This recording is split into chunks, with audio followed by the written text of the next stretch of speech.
चीन से हुई भारतीय सेना की झड़प एक दिन का नतीजा बिल्कुल नहीं। चीन लगातार भारत के खिलाफ इस तरह की चाल चल रहा है जिससे वो अपनी विस्तारवादी नीति को अंजाम तक पहुंचा सके। जी हां, चीन अरुणाचल से सटे 15 इलाकों के नाम अब तक बदल चुका है। इन 15 में से 8 इलाकों में तिब्बत के लोग रहते हैं। और 2017 में भी वो भारतीय सीमा से ही लगे हुए 6 इलाकों के नाम बदल चुका है। इतना ही नहीं, इस साल अक्टूबर में उसने इलाकों के नाम बदलने से संबंधित एक कानून भी बनाया। तो एलएसी के पास ऐसे 22 इलाके हैं जिनके नाम चीन ने बदल लिए हैं और चीन की तरफ से लगातार दावा किया जाता है कि ये हमारे हिस्से में है। देखिए किस तरीके की मनमानी चीन की तरफ से एलएसी के पास लगातार हो रही। इसके अलावा कुछ गांव वहां पर बसा लिए गए हैं। रोड कंस्ट्रक्शन एक बार फिर से चीन की तरफ से शुरू हो गया है। लेकिन ये किस्सा यहीं पर खत्म नहीं होता है। आपको पीछे 2020 भी लिए चलते हैं, जब गलवान घाटी में भी भारतीय सेना और चीनी सेना आमने सामने हुई थी। उस वक्त भी किस तरीके से नापाक हरकत चीन ने की थी। हमारी सीमा के अंदर दाखिल हो गए थे, लेकिन मुंहतोड़ जवाब उस वक्त भी भारतीय सेना ने चीन को दिया था। चीन की ताजा हरकत की वजह से एलएसी के आसपास फिर से बड़े एनकाउंटर का खतरा खड़ा हो गया है। एलएसी पर तनाव के बीच चीन लगातार उकसा रहा है। पूर्वी लद्दाख में 2020 के बाद से एलएसी पर जो आमना सामना बना हुआ है, उसमें चीन अब किसी बड़ी शरारत को अंजाम देने की तैयारी कर रहा है। अरुणाचल प्रदेश में हुई नई तकरार के साथ आखिर चीन का मकसद क्या है? दक्षिण चीन सागर में चीन ने पहले ही तनाव पैदा किया हुआ है। चीन की नौसेना पड़ोसियों के लिए सिरदर्द बन चुकी है। चीन इस वक्त अपने 3 दुश्मनों यानी ताइवान और जापान के साथ अमेरिका के खिलाफ बहुत ज्यादा आक्रामक हो गया है। लेकिन समंदर के बाद चीन का टारगेट हिमालय नजर आ रहा है और महासागर से आगे बढ़कर उसने अब हजारों मीटर ऊंचे पहाड़ों के बीच फ्रंट को एक बार फिर से एक्टिव कर दिया है। यही वजह है कि चीन के फाइटर एयरक्राफ्ट अब एलएसी पर भी लगातार उड़ रहे हैं।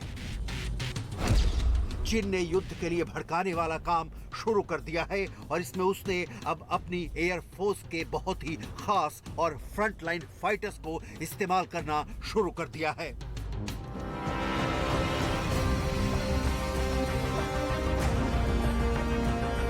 आखिर चीन ऐसा क्यों कर रहा है?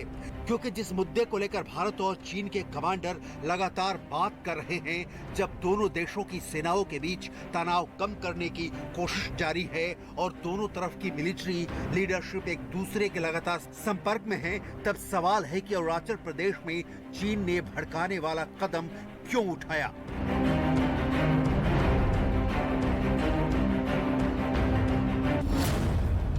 चीन और भारत के बीच मई 2020 से एलएसी पर तनाव है। गलवान में झड़प और दोनों तरफ सैनिकों की मौत के बाद चीन और भारत दोनों की फौज जिन जगहों पर आमने सामने थी वहां से पीछे भी हटी है। पेंगोंग झील के दोनों तरफ पीछे हटने के बाद डेपसोंग और डेमचौक के इलाके में एलएसी के करीब अब दोनों सेनाएं तैनात हैं। लद्दाख एलएसी पर दोनों तरफ 50 से 60 हजार फौज अब भी मौजूद है। एलएसी पर कॉन्फिडेंस बिल्डिंग मेजर्स के लिए ये बातें बहुत अहम हैं और ऐसी ही बातों को बुनियाद बनाकर पेंगोंग के दोनों किनारों से तनाव को कम किया गया था। अब दोनों देशों की सेनाएं अपने अपने पुराने पॉइंट पर वापस लौट गई थी और उम्मीद जगी थी कि एलएसी पर भारत और चीन के बीच तकरार कम हो जाएगी।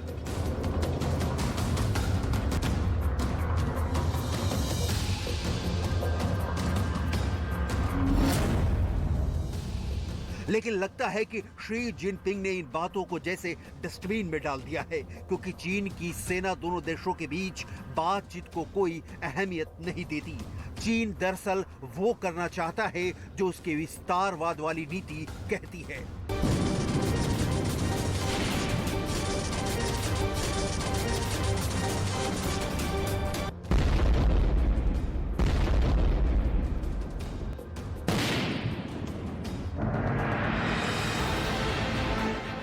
ताइवान, जापान और अमेरिका से लगातार धमकाने वाले दौर को जारी रखते हुए आखिर चीन भारत से तनाव क्यों बढ़ाना चाहता है? क्या इसके पीछे चीन का कोई नया प्लान है? आखिर चीन समंदर से दूर पहाड़ों पर चौथा फ्रंट फिर से क्यों एक्टिव करना चाहता है? एलएसी पर चीन की इन नई हरकतों के पीछे 3 बड़े मकसद हो सकते हैं। पहला ये कि वो भारतीय फौज की सक्रियता देखना चाहता है। इसे रिस्पॉन्स टाइम कहते हैं, यानी उसे जवाब कितनी देर में मिलता है। दूसरा ये कि चीन ये भी देखना चाहता है कि भारत ने कौन कौन से मिलिट्री बेस एलएसी के पास एक्टिव किए हुए हैं, ताकि युद्ध के हालात में वो इससे बचकर अपने मिशन को अंजाम दे सके। और तीसरा, वो लगातार एलएसी पर तनाव बनाते हुए इस इलाके में विवाद बरकरार रखना चाहता है, यानी वो अपनी दादागिरी कायम रखना चाहता है।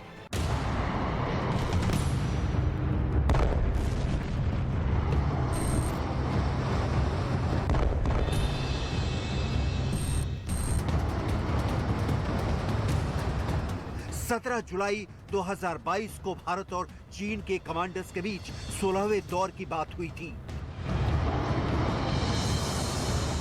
और अब 17वें दौर की बातचीत का इंतजार है। लेकिन अब चीन ने अरुणाचल प्रदेश में जो हरकत की है, उससे लगता है कि 2023 में वो भारत के साथ फिर से तनाव बढ़ाना चाहता है। एलएसी पर उसकी नीयत फिर से खराब नजर आ रही है।